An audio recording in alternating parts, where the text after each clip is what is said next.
apakah pahalanya menjadi sedikit jika saya membaca Al-Quran melalui handphone atau tidak dengan membaca mushaf? Apakah ada perbedaan perhitungan pahala terkait melantunkan Al-Quran dengan hafalan atau dengan membaca mushaf saja? Dari Saudara Halim di Surakarta.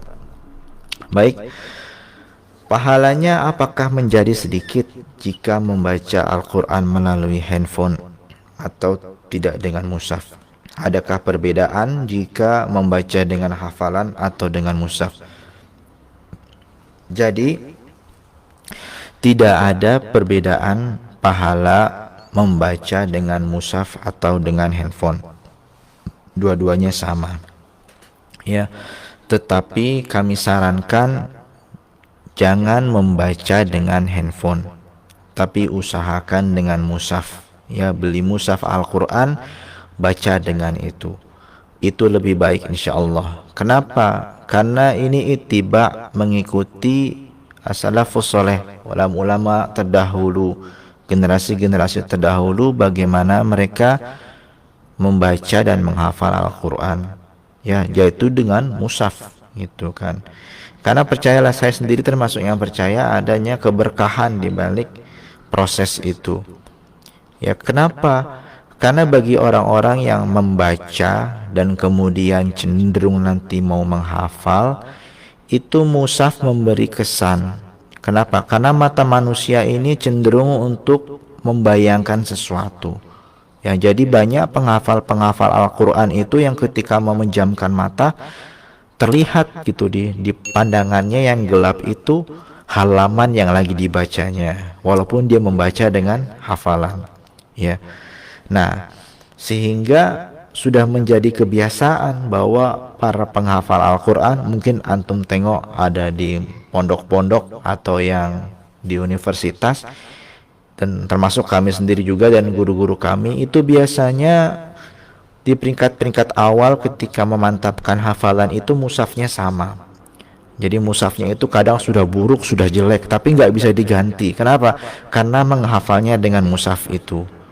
Kalau mengambil mushaf yang lain, memurojaah dengan mushaf yang lain, itu jadi kacau hafalannya. Kenapa? Karena ketika kita menutup mata, yang terbayang itu mushaf kita. Ya, itu kejadiannya. Semasa saya di Dompak juga begitu. Mana guru kita di situ seorang musyrif, mushafnya sudah kecil dan sudah tua, sudah kuning warnanya. Karena dia bilang ini yang saya pakai dulu semasa di PT IKI menghafal. Jadi semasa murojaah pun hanya pakai yang itu. Kami juga punya guru kami yang lain di Universitas Islam Antarbangsa Malaysia, ya Ustadz Muhammad Syukri Abdullah. Beliau juga seorang yang mahir qiraat 10. Mushaf beliau juga sudah tua, bahkan covernya itu sudah lepas dan beliau ganti dengan cover lain gitu ya.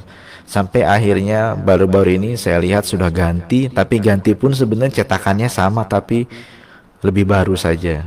Jadi beliau ganti yang lama dengan yang baru tapi bentuknya sama. Kenapa? Karena beliau menghafal dengan itu dulu. Ya, itu hakikatnya. Begitu juga dengan kami, sama. Nasibnya sudah agak buruk, tapi itu memang mushaf kesayangan. Dan kita menghafal dengan itu, dan itu yang kita pakai. Ya. Jadi usahakanlah dengan mushaf. Kenapa tidak dengan handphone? Karena dengan handphone itu berbeda. Dengan handphone itu nanti kalau ada update atau pembaharuan di softwarenya, bisa jadi halamannya berbeda atau tampilannya berbeda. Ini akan mempengaruhi bacaan kita dan hafalan kita. Ya, ini penting sekali. Ya, kalau saya tidak pernah membiasakan dengan handphone. Ya, bahkan untuk memurojaah. Saya punya 2 mushaf, yang satu besar yang saya pakai kalau memang lagi khusus untuk menghafal dan murojaah di rumah, dan saya punya yang kecil yang sudah jelek juga gitu ya. Saya pakai, saya masukkan dalam kantong yang selalu saya pakai dan saya baca dan saya gunakan kalau saya memurojaah di dalam kereta api semasa perjalanan dari rumah ke kantor dan selama perjalanan balik juga. Saya gunakan 2 mushaf itu saja untuk proses murojaah dan memutkinkan hafalan. Ya. Jadi usahakan dengan mushaf yang asli. Coba antum coba tips saya ini dan rasakan bedanya ya. Kemudian yang kedua tadi, apakah ada perbedaan jika membaca dengan hafalan atau dengan mushaf? Nah, ini ada sedikit perbedaan jika kita membaca dengan hafalan atau dengan mushaf. Membaca dengan mushaf itu lebih banyak pahalanya. Kenapa lebih banyak pahalanya? Karena mata juga melihat tulisan-tulisan Al-Quran.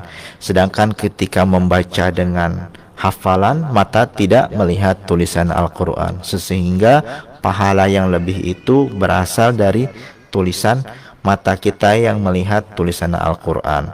Oleh karena itu juga dalam kitab Syu'bul Iman ya, karangan Imam Al-Baihaqi, dalam bab ta'zimul Quran ya, ta'zimul Quran ini memuliakan Al-Quran, ada babnya, ada beberapa tips-tips yang sudah dikumpulkan oleh Al-Imam Al-Baihaqi. Salah satunya adalah membaca dengan mushaf walaupun sudah hafal. Karena kenapa menjadi suatu barometer pengagungan Al-Quran? Karena ketika kita akan mengambil mushaf, kita akan mengusahakan mengambil wudhu. Kemudian kita akan duduk di tempat yang suci dan membuka, sehingga terpusatlah konsentrasi kita pada aktivitas bacaan itu. Ini adalah bentuk menghormati dan mengagungkan Al-Quran. Sedangkan kalau kita baca dengan hafalan, kita boleh buat kapan saja, di mana saja. Misalnya sedang memasak gitu kan ya, atau sedang jalan ke pasar, sambil jalan kita mengulang hafalan ya. Sehingga memang membaca tetap dapat pahala, tetapi tidak ada di situ sebuah rasa, sebuah sikap yang kita mengagungkan Al-Quran. Oleh karena itu tetap disarankan oleh para ulama, walaupun sudah hafal, usahakan jika mampu membaca dengan mushaf. Tetapi ada kelemahannya membaca dengan mushaf itu. Kenapa? Karena mata kita ini akan cenderung merasa lelah setelah membaca 1 jam atau 2 jam. Adapun ketika membaca dengan hafalan, apabila suara kuat, mungkin 5 jam pun tidak akan terasa. Ya, jadi semua ada pro dan kontranya. Sebagian orang menghafal Al-Quran itu tujuannya supaya mereka, memang bukan sebagian ya, tujuan betul-betul menghafal Al-Quran itu agar bisa membaca Al-Quran dengan lebih banyak. Kalau kita mau membaca seperti Imam Syafi'i, bisa khatam sampai 60 kali di bulan Ramadan, itu pastilah dengan hafalan, tidak mungkin dengan mushaf. Kenapa? Karena mata ini akan merasa lelah ya. Bayangkan membaca 12 jam non-stop tuh letih pasti mata ya kan. Nah, jadi kalau antum mau baca banyak, bacalah dengan hafalan. Tapi jika antum mau khusyuk tadabur, bacalah dengan mushaf. Usahakan walaupun sudah hafal, ada waktu-waktu yang kita khususkan untuk membaca dengan mushaf juga, begitu ya. Semoga tadi menjawab pertanyaannya.